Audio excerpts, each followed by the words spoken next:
Hello students, in this lecture we will learn about binary encoding.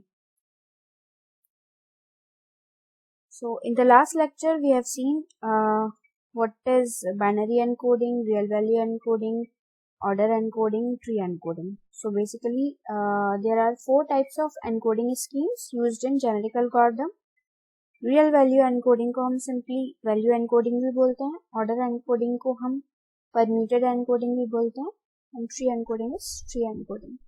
And encoding scheme के basis पर ही हम उसके corresponding genetic algorithm को describe करते हैं. लाइक बाइनरी एनकोडिंग अगर हम किसी जीए में यूज कर रहे हैं तो that will be called a binary coded GA और simply genetic algorithm simply coded GA. Real value encoded का यूज हम अगर कर रहे हैं तो that will be called real valued GA. और अगर ऑर्डर एनकोडिंग का कर रहे हैं तो ऑर्डर एनकोडिंग जीए या फिर परम्यूटेड जीए भी हम इसे बोलते हैं. एंड ट्री एनकोडिंग जीए को तो ट्री एनकोडेड जीए. सो बाइनरी एनकोडिंग एग्जैक्टली क्या होती है, किस तरह से हम बाइनरी एनकोडिंग का यूज करके एनकोड करते हैं हमारे जीनोटाइप को और फिनोटाइप में. तो बाइनरी एनकोडिंग नाम से ही क्लियर है. इस एनकोडिंग स्कीम में जीन या क्रोमोसोम को हम स्ट्रिंग के फॉर्म में रिप्रेजेंट करते हैं, बिट स्ट्रिंग के फॉर्म में. Bit string in the form of zeros and ones हम रिप्रेजेंट करते हैं किसी भी जीन को. जीन क्या होता है, ये जो स्पेस है, एक बिट स्ट्रिंग एक जीन को रिप्रेजेंट कर रही है, और जब हम इन बिट स्ट्रिंग को कंबाइन करते हैं तो ये क्रोमोसोम बनता है. तो हर एक क्रोमोसोम के थ्रू एक इंडिविजुअल को आप रिप्रेजेंट करते हो. तो सपोज ये इंडिविजुअल 1 है, ये इंडिविजुअल 2 है. तो इंडिविजुअल मतलब ये हमारे पास एक पॉसिबल सॉल्यूशन है. तो इस पॉसिबल सॉल्यूशन को हमने रिप्रेजेंट किया है in the form of bit string. Bit string में कर रहे हैं, that means we are using binary encoding scheme. तो ये सॉल्यूशन है, इन सॉल्यूशन को हमने बाइनरी फॉर्म में कन्वर्ट किया है इंडिविजुअल 1 और इंडिविजुअल 2 के लिए. इसी तरह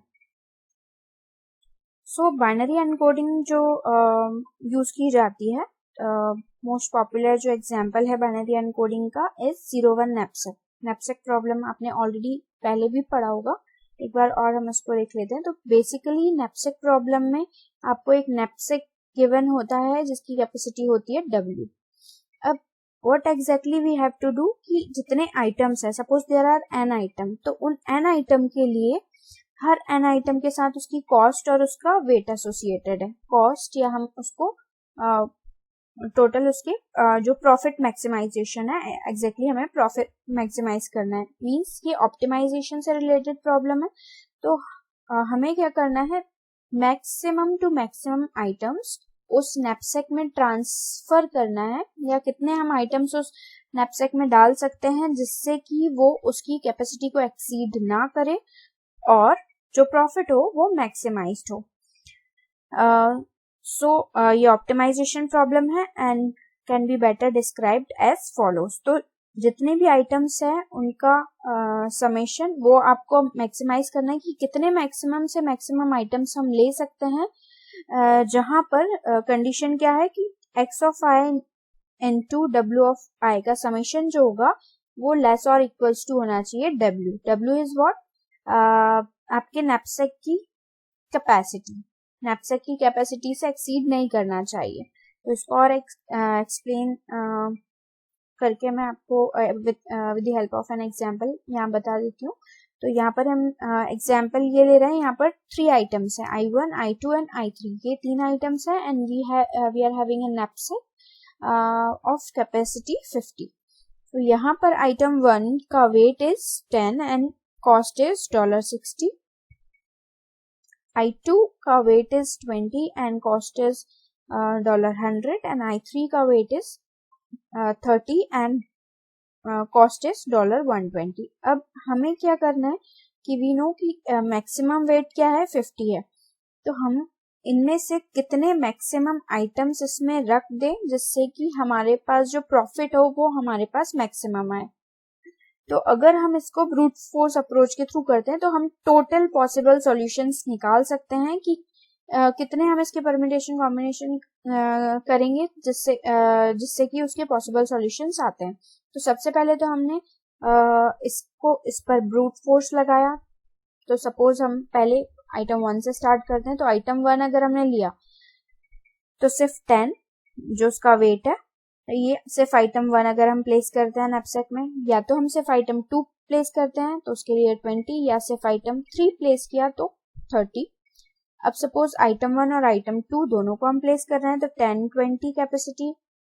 नेक्स्ट हम कर सकते हैं आइटम 1 एंड आइटम 3 तो 10 एंड 30। नेक्स्ट हम आइटम 2 और आइटम 3 को अगर प्लेस करते हैं तो इट विल बी 20, 30। और लास्ट इज अगर हम तीनों को प्लेस करते हैं तो 10, 20, 30।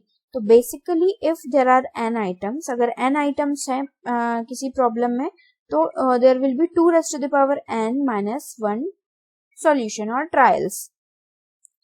तो here n is equals to 3, तो total 7 solutions or trials will be there. तो ये 7 हमारे पास possible solutions आ गए। अब यहाँ पर जब हम इनको रिप्रेजेंट करेंगे तो ये हो गया आपका जीनोटाइप। अब इसको हमको फिनोटाइप में कन्वर्ट करना है। तो ये बेसिकली आपका प्रॉब्लम स्पेस है। अब सॉल्यूशन स्पेस में आप कैसे उसको प्रोसीड करते हो वो हमको कन्वर्ट करना पड़ेगा। अब यहाँ जब हम कन्वर्ट कर रहे हैं तो ये हम बाइनरी एनकोडिंग यूज कर रहे हैं। तो 0 और 1 के फॉर्म में हम इस रिप्रेजेंटेशन को कन्वर्ट करेंगे। अब ये कन्वर्ट करने के लिए हम कंडीशन क्या ले रहे हैं, 0 means item not included and 1 means item included. तो यहाँ पर ये 3 आइटम्स हैं, I1, I2 एंड I3। इनका वेट है corresponding 10, 20 and 30 respectively and cost है $60, $100 एंड $120 रिस्पेक्टिवली। अब हमने जो कॉम्बिनेशंस 7 पॉसिबल ट्रायल्स थे उन ट्रायल्स को यहाँ पर लिया है। अब इन ट्रायल्स के अकॉर्डिंग हम इनको कन्वर्ट करेंगे उसके फिनोटाइप में। अब यहाँ पर 10 is representing item 1, representing two item 1। तो आइटम 1 इज इंक्लूडेड। अगर हम ये सीक्वेंस फॉलो करते हैं तो आइटम 1, 2, 3, तो आइटम 1, 2, 3 के लिए अगर हम 3 बिट्स ले रहे हैं सॉल्यूशन स्पेस में तो आइटम 1 यहाँ पर प्रेजेंट है तो सिर्फ आइटम 1 के लिए we are placing 1, item 2 and 3 are not present, so we are placing 0 for both of them. Second is 20 is for representing item 2, तो 20 item 2 को represent कर रहा है। यहाँ पर item 2 is present, तो सिर्फ item 2 के लिए we are placing 1 and item 1 and 3 are not present, so we are placing 0 for both of them. Next similarly 30 है तो item 1 and 2 प्रेजेंट नहीं है, थर्ड इज प्रेजेंट तो थर्ड के लिए 1 विल बी देयर। नेक्स्ट 10 और 20 रिप्रेजेंट कर रहे हैं आइटम 1 एंड 2 को, तो आइटम 1 और 2 के लिए 1, 1 एंड 3 इज नॉट प्रेजेंट तो 0। 10 and 30 means item 1 and item 3 present है, आइटम 2 इज नॉट इंक्लूडेड, तो यहाँ पर 0 हमने लिया है आइटम 2 के लिए, और 1 आइटम 1 और 3 दोनों ही प्रेजेंट है। 20, 30 फॉर आइटम 2 एंड आइटम 3, तो आइटम 2 और 3 प्रेजेंट है, आइटम 1 इज नॉट प्रेजेंट, तो आइटम 1 के लिए वी आर प्लेसिंग हियर 0। 10, 20, 30 तीनों ही प्रेजेंट है, that means 1, 1, 1 for each. Is that clear? तो इस तरह से हम इस जीनोटाइप को फिनोटाइप में कन्वर्ट करते हैं। तो ये एग्जैक्टली क्या कहलाती है, एनकोडिंग। तो आपने यहाँ क्या किया, एनकोड किया है इस स्पेस को, इस सॉल्यूशन को इस सॉल्यूशन में। तो एग्जैक्टली हम इस रिप्रेजेंटेशन को ही हमारे जेनेटिक एल्गोरिथम में प्रोसेस करेंगे। तो नैपसैक प्रॉब्लम है इन जनरल, अगर हम इसको डिस्कस करते हैं तो जो रिप्रेजेंटेशन होता है, तो if there are n items, तो n आइटम्स हैं, या जैसे अभी हमने 3 आइटम का एग्जाम्पल्स लिया था, तो अगर n आइटम्स हैं तो n आइटम्स के लिए जेनोटाइप ये है, n आइटम्स है 1 to n-1 up to n items है। हर एक n आइटम के लिए हम उसके करस्पॉन्डिंग 0 और 1 को प्लेस करेंगे, and that will totally depends upon that item is present और नॉट। तो अगर वो आइटम प्रेजेंट होगा तो इस रिप्रेजेंटेशन के अकॉर्डिंग जो भी जितने भी आइटम होंगे उसके करस्पॉन्डिंग उतना सॉल्यूशन होगा, जैसे 2n-1 सॉल्यूशंस होते हैं अगर n आइटम्स हैं तो। अब उन सॉल्यूशन में से n आइटम्स के लिए जितने भी एलिमेंट्स प्रेजेंट होंगे उन एलिमेंट के लिए हम 1 प्लेस करेंगे और जो प्रेजेंट नहीं होंगे उनके लिए हम 0 प्लेस करेंगे। तो ये जनरल रिप्रेजेंटेशन है with the help of binary encoding. दूसरे एग्जाम्पल से हम देख सकते हैं बाइनरी एनकोडिंग को। जैसे ये एग्जाम्पल आपको दिया है कि फंक्शन एफ ऑफ एक्स है। अब इस फंक्शन को हमको मिनिमाइज करना है, मतलब हम एक्स की कौन सी ऐसी वैल्यू लें कि एफ ऑफ एक्स की वैल्यू जो होगी वो मिनिमम आएगी। और यहाँ पर कंडीशन क्या गिवन है कि x की वैल्यू जो होगी वो 0 और 15 के बीच में होना चाहिए। तो ये यहाँ पर कंडीशन दी है and x is any discrete integer value. तो x को हम किसी भी डिस्क्रीट इंटीजर वैल्यू ले सकते हैं। अब x है यहाँ पर कितना जेनोटाइप में क्या है, सिर्फ x है, क्योंकि हम यहाँ पर we are totally dependent upon x की वैल्यू। तो x की वैल्यू जितनी होंगी, मतलब ये सिर्फ एक क्रोमोसोम को रिप्रेजेंट कर रहा है, ये सिर्फ एक क्रोमोसोम है, ऐसे जितने भी पॉसिबल सॉल्यूशन होंगे x की वैल्यू के लिए। सपोज हम कुछ भी कंसिडर कर रहे हैं, सपोज 15 है या 20 है या 30 है, जिसके लिए ये मिनिमम वैल्यू दे रहा है, मतलब मिनिमाइजेशन के लिए जो भी पॉसिबल सॉल्यूशंस हैं। तो यहाँ पर 20-30 होगा नहीं, क्योंकि यहाँ पर ये इन्हें स्पेसिफाई किया है कि 0 to 15 के बीच में ही x की वैल्यू होनी चाहिए। तो x की 0 से 15 के बीच में जितनी भी वैल्यू है उनमें से पॉसिबल सॉल्यूशंस कौन कौन से होंगे, जितने भी चाहें तो हम सारे सॉल्यूशन ले सकते हैं, या फिर जो हमारे कुछ ऑप्टिमाइज्ड सॉल्यूशन है या जो फिटेस्ट सॉल्यूशन है। क्योंकि यहाँ पर हम x की वैल्यू 0 to 15 के लिए ट्राई कर सकते हैं, हर एक x की वैल्यू के लिए ट्राई कर सकते हैं। तो हमारे जो पॉपुलेशन स्पेस में हम सारी ही वैल्यू ले, इट इज नॉट नेसेसरी, क्योंकि अगर हमारा जो पॉपुलेशन का हमने ऑलरेडी डिस्कस किया है कि जो साइज ऑफ पॉपुलेशन है इज फिक्स्ड। तो जितना हमारा पॉपुलेशन का साइज होगा, हमारा जेनेटिक एल्गोरिथम जो है वो उतना ही कॉम्प्लेक्स होता जाएगा। तो अगर हम लिमिटेड नंबर ऑफ इंडिविजुअल्स रखते हैं या सॉल्यूशन कंसीडर करके चलते हैं पॉपुलेशन में, इनिशियल पॉपुलेशन में, तो एल्गोरिथम जो होता है उसकी एफिशिएंसी अच्छी होती है, फास्ट होगा। क्योंकि अगर नंबर ऑफ सॉल्यूशंस ज्यादा हैं तो उन सभी को हमको प्रोसेस करना पड़ेगा, उन सभी के लिए हमको उनकी फिटनेस वैल्यू कैलकुलेट करनी पड़ेगी, देन नई जनरेशन बनेगी एंड ऑल। तो यहाँ पर x की जितनी भी वैल्यू होंगी वो डिपेंड करेगा कि कितने पॉसिबल सॉल्यूशंस हैं। तो ये यहाँ पर सिर्फ एक पॉसिबल सॉल्यूशन को बता रहा है कि x है, x का ये पॉसिबल एक सॉल्यूशन है। इसी तरह जितने भी नंबर ऑफ पॉसिबल सॉल्यूशंस हैं उन सभी पॉसिबल सॉल्यूशंस को जो कि इसकी मिनिमम वैल्यू दे रहे हैं, उन सभी को हम हमारे इनिशियल पॉपुलेशन स्पेस में रख सकते हैं। हम एक और एग्जाम्पल से देख सकते हैं, ये सेकेंड एग्जाम्पल है।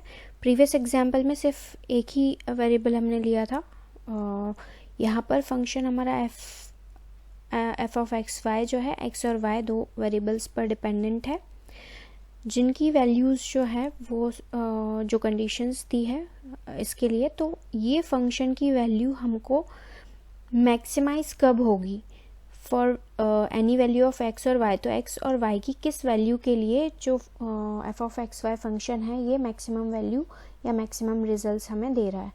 कंडीशंस ये हैं कि x प्लस वाई जो है वो लेस और इक्वल्स टू 10 होना चाहिए, x की वैल्यू 1 to 10 के बीच में हो सकती है, एंड y की वैल्यू जो है वो -10 और +10 के बीच में हो सकती है। तो x और y की वैल्यूज़ जो हैं वो हमें इस तरह से लेनी है कि ये तीनों ही कंडीशंस जो हों वो सेटिस्फाई हों।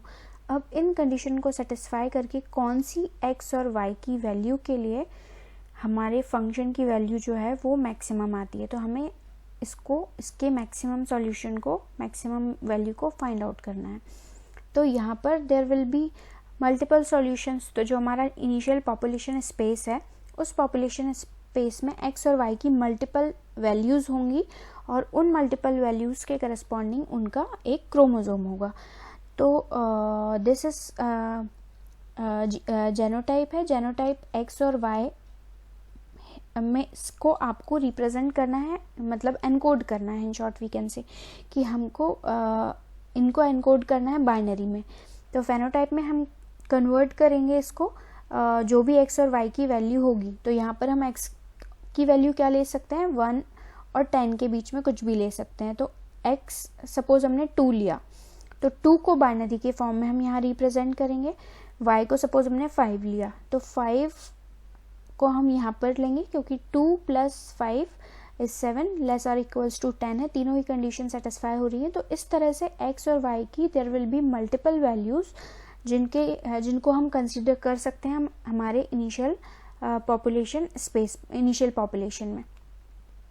अब उन सॉल्यूशंस में से हमें among all those possible solutions, तो जितने भी पॉसिबल सॉल्यूशंस हैं, क्योंकि हम पहले भी डिस्कस कर चुके हैं कि in genetic algorithm we are already having a set of solutions, तो हमारे पास देयर आर मल्टीपल सॉल्यूशंस। अब उन सॉल्यूशंस में से बेस्ट वन कौन सा है वो फाइंड आउट करने का काम करता है जेनेटिक एल्गोरिथम।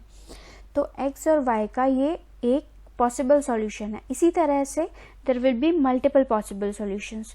तो जितने भी पॉसिबल सॉल्यूशंस हैं या फिर जो बेस्ट सॉल्यूशंस हैं, जो भी फिटेस्ट सॉल्यूशंस हैं, उन सॉल्यूशंस को हम कंबाइन करके एक सेट फॉर्म करते हैं जो कि हमारा पॉपुलेशन कहलाता है। तो population is a set of individuals और हर एक individual is represented by chromosome. तो ये है आपका प्रॉब्लम स्पेस। एक्स और वाई जेनोटाइप को हम कन्वर्ट करते हैं फिनोटाइप में और इसके बाद हम उसको आगे प्रोसेस करते हैं। तो ये इस तरह से कुछ एग्जांपल्स थे जहाँ पर हम जेनेटिक एल्गोरिथम की बाइनरी एनकोडिंग मेथड का यूज़ कर सकते हैं। अब there are some limitations and advantages of binary encoding. तो सबसे पहले लिमिटेशन क्या है कि needs an effort to convert into binary form. तो बाइनरी फॉर्म में कन्वर्ट करने के लिए हमें जो एफर्ट लगता है, मतलब जो एनकोडिंग की प्रोसेस हो रही है उसमें एफर्ट्स लगते हैं, तो वो उसकी लिमिटेशंस है। Accuracy depends upon the binary representation. अब अगर हमारा बाइनरी रिप्रेजेंटेशन और या जो कन्वर्जन है या फिर हम कह सकते हैं जो एनकोडिंग हमने की है, इफ़ दैट एनकोडिंग और कन्वर्जन इज़ करेक्ट, तो एक्यूरेसी विल बी एग्जैक्ट। तो एक्यूरेसी टोटल डिपेंडेंट है बाइनरी रिप्रेजेंटेशन में। अगर हमारे बाइनरी रिप्रेजेंटेशन में कुछ मिस्टेक होती है या 0 या 1 में कोई एरर आ जाती है तो solution will not be accurate. तो accuracy totally depends upon the binary representation. Next some advantages are there. अब advantage क्या है कि अगर हम क्या करते हैं, बाइनरी रिप्रेजेंटेशन यूज़ कर रहे हैं, मतलब in the form of zeros and ones हम क्रोमोसोम को रिप्रेजेंट कर रहे हैं, जीन्स हमारे 0 या 1 के फॉर्म में रहेंगे। तो बेनिफिट ये है कि जो ऑपरेशंस हैं बाइनरी फॉर्म में वो इजी होते हैं, फास्ट होते हैं, तो जो हमारा ओवरऑल इम्प्लीमेंटेशन होगा जेनेटिक एल्गोरिथम का वो फास्ट होगा। तो ये एक बड़ा एग्जांपल है। तो overall execution will be faster अगर हम बाइनरी रिप्रेजेंटेशन यूज़ कर रहे हैं, क्योंकि जितने भी फेजेस हैं, हर फेजेस में हमें कोई ना कोई ऑपरेशंस करने हैं, क्रॉस ओवर करना है, म्यूटेशन करना है। तो if we are using binary implementation तो हमारे लिए ईजी होता है वो सारे ऑपरेशंस बाइनरी फॉर्म में एग्जीक्यूट करवाने के लिए। तो ये एक बेनिफिट है, execution is faster. Another advantage is any optimization problem has it binary coded genetic algorithm implementation. तो कोई भी ऑप्टिमाइजेशन प्रॉब्लम होगी, ऑप्टिमाइजेशन से रिलेटेड जो भी प्रॉब्लम होगी उसका एक binary coded G implementation exist करता है वहाँ पर। So it was all about binary encoding. Next lecture में हम देखेंगे आपका नेक्स्ट एनकोडिंग मेथड, आपका रियल वैल्यू एनकोडिंग मेथड।